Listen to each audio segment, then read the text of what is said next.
Good Mitsubishi Day, everyone. I'm Edward, and welcome back to Car Talk Network.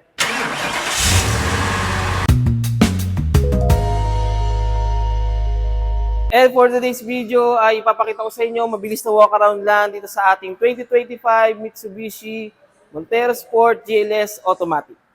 And sa dulo ng video na ito ay malalaman nyo rin ang cash discounts, all-in promo, inclusions, and freebies na meron ng ating unit. So, let's go!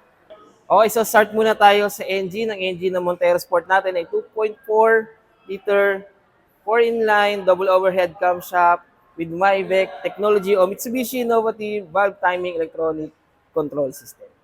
At meron na rin po siyang anti-lock braking system with electronic brake force distribution.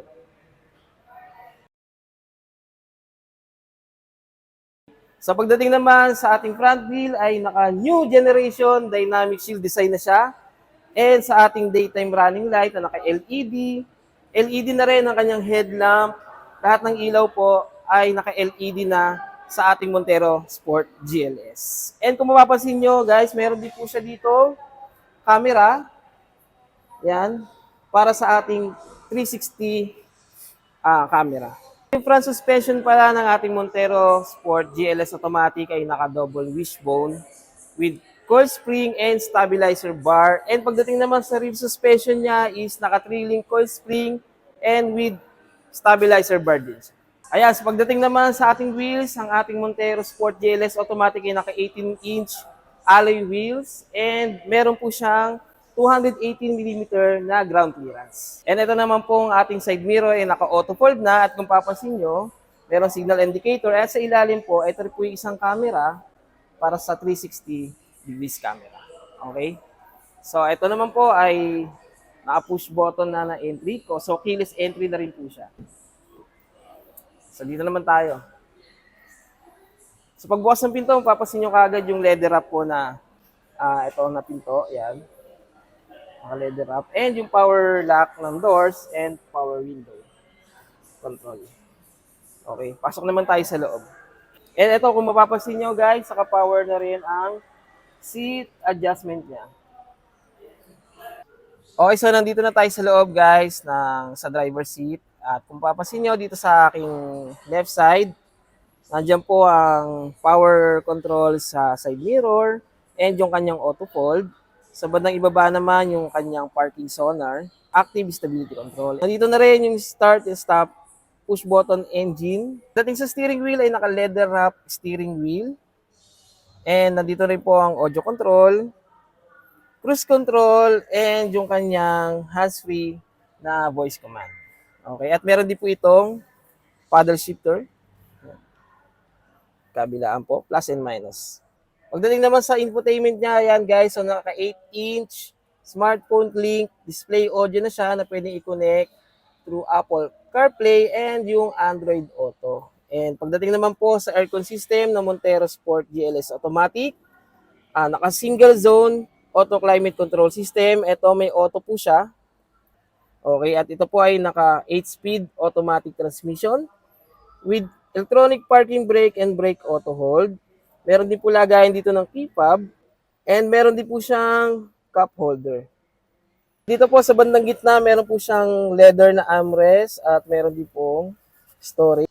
And banda rito guys, may kita natin na may dalawang USB port, isang HDMI and yung 12 volt na socket.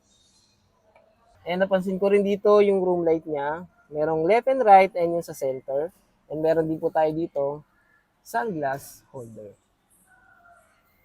So ayan, pasok naman tayo guys sa second row and check natin yung loob.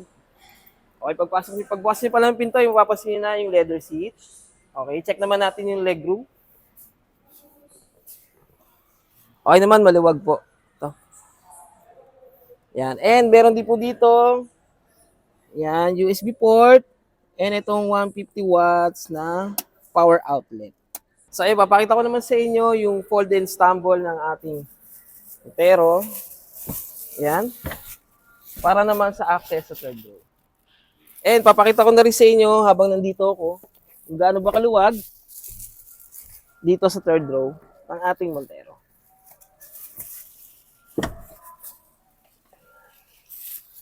Yan, sa maluwag naman guys. Ayan.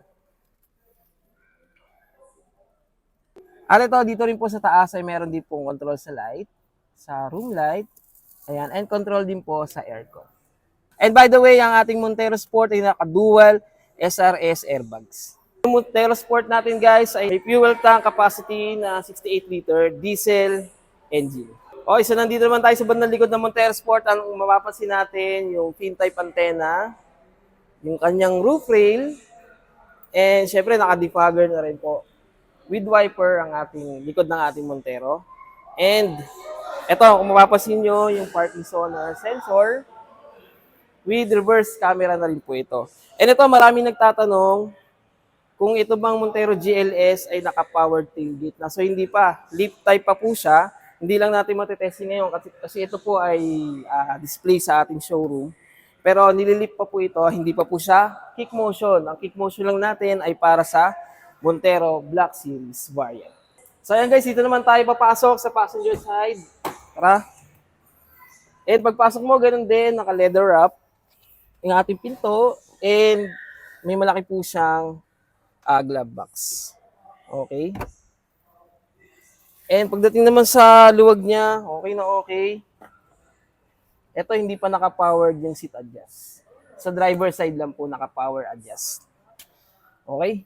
So ayan, tapos na natin ikutan itong Montero Sport GLS Automatic. Ang tanong, kung magkano nga ba itong unit na ito. Okay? For cash discount, may SRP tayo na 1,899,000 and may cash discount tayo na 120,000. At meron tayong net price na 1,779,000.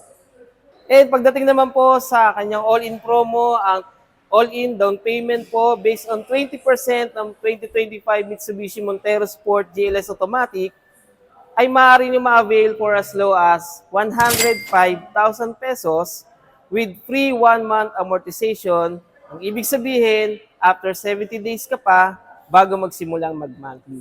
And kung gusto nyo rin po na ang Montero GLS na kukunin nyo ay gawing Black Series, pwede po yan gawing freebies kapag kayo po ay kukuha sa akin. Pagdating naman po sa available colors, bukod dito sa white diamond na dinidemo ko sa inyo, available din po ang jet black, mica, and sterling silver. And disclaimer lang din guys na ang mga presyo na aking nabanggit ay subject to change without prior notice. Yo, sana nakatulong ang video na to at kung di ka pa nakasubscribe, please subscribe, like mo na rin, and share.